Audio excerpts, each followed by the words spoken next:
Здраво живо, јас сум Димче, дојдовте уште едно моје видео. Ајде ве зимам со мене на мала прошетка, одам до Велес, а требаше да се качам на воз. Во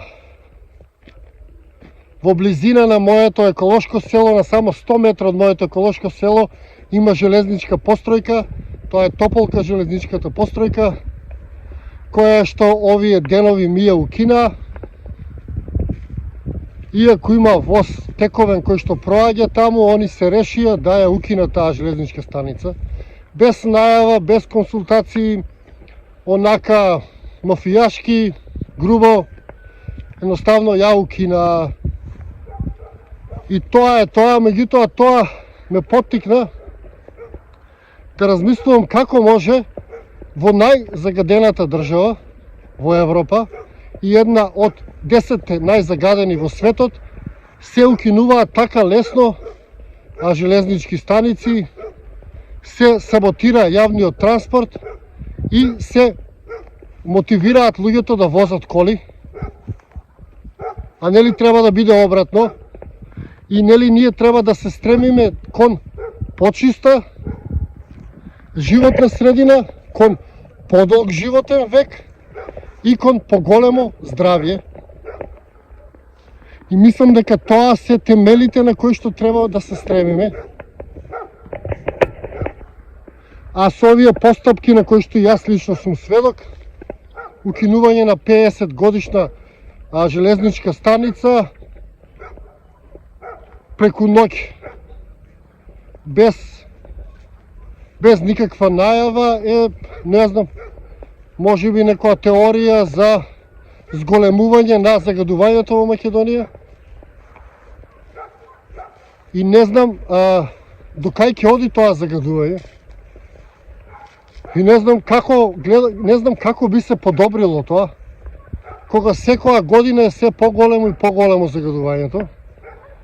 А мерките кои што ги носат елитистите кои што не владеат, се спротивно од тоа. Значи се носат одлуки кои што го зголемуваат загадувањето, ама се носат на суптилен начин и без една ронка на грижа на совест.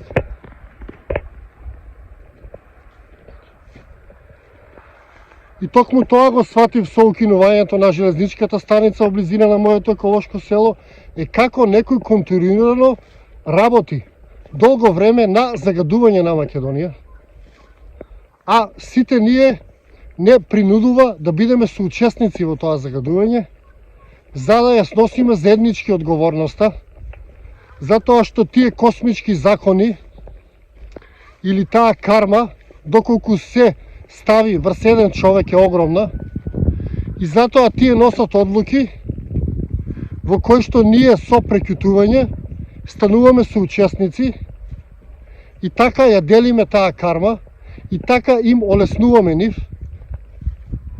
Постои начин никој да не се согласува со одлуките, они нека си ги носат овака насила, како што ги донесоа со железничката станица Тополка која што укинаа. Нека си ги носат, вие сите не го прифаќате тоа, нека оди кармата само на нивна глава.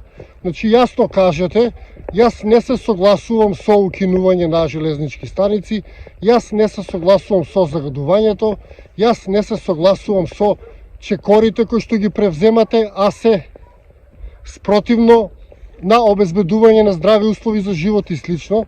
Значи јасно оградете се и дајте им ја таа одлука, они нека ја прават насила без ваша согласност. Оставете ги, верувајте, со текот на времето ќе видите како им се враќа сето тоа.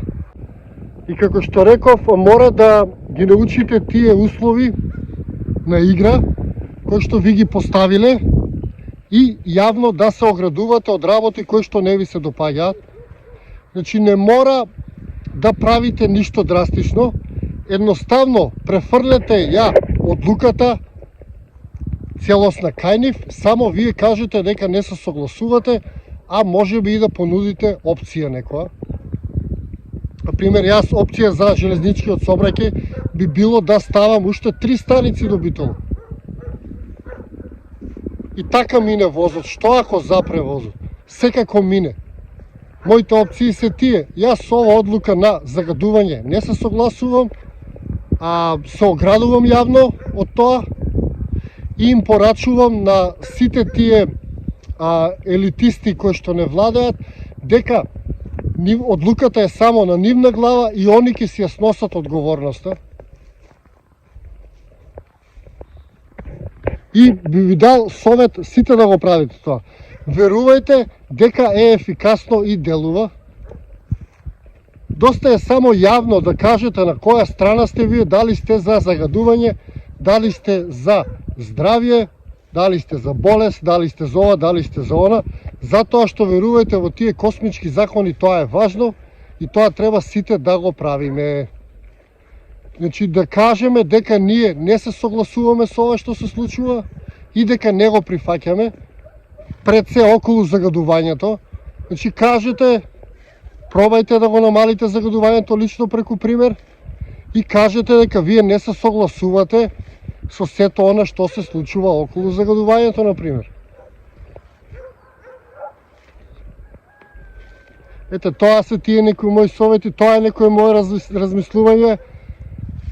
За жал, се опростив од станицата, која што ми вршеше многу голема работа. И за жал, сега ќе бидам принуден да пешачам многу повеќе. Меѓутоа, тоа е тоа. Се навикнав веќе на се и сум спремен на се. Така, ви благодарам што бевте со мене во ова видео, што ми слушавте. Кажете, ако имате некоја прашање, поставете го слободно. Ако имате некоја тема за која што сакам да зборувам, слободно прашајте или предложете. Па јас колку можам најубаво ќе ви одговорам.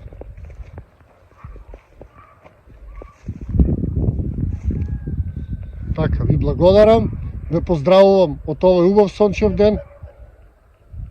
За жал со доза на разочарување од моја страна, со тоа што ми ги комплицираат работите и ме принудуваат да загадувам, односно да возам кола и слично. Меѓутоа, тоа е тоа. Кај сме? Таму сме. Таква енергија се шири, таква енергија, тоа е што можеме, ќе направиме, ќе се потрудиме да смениме на подобро и ќе гледаме позитивно. И конечно, еден апел, се надевам дека конечно овој светолород ќе се ослободи од паразитите кои што му се качени на него и од раѓање до смрт и му отсицаат енергијата, здравјето и финансиите. Ви благодарам, прашајте слободно, предложете тема, а ние се гледаме во некој моје наредно видео или низ нашата убава Македонија. Поздрав и секое добро!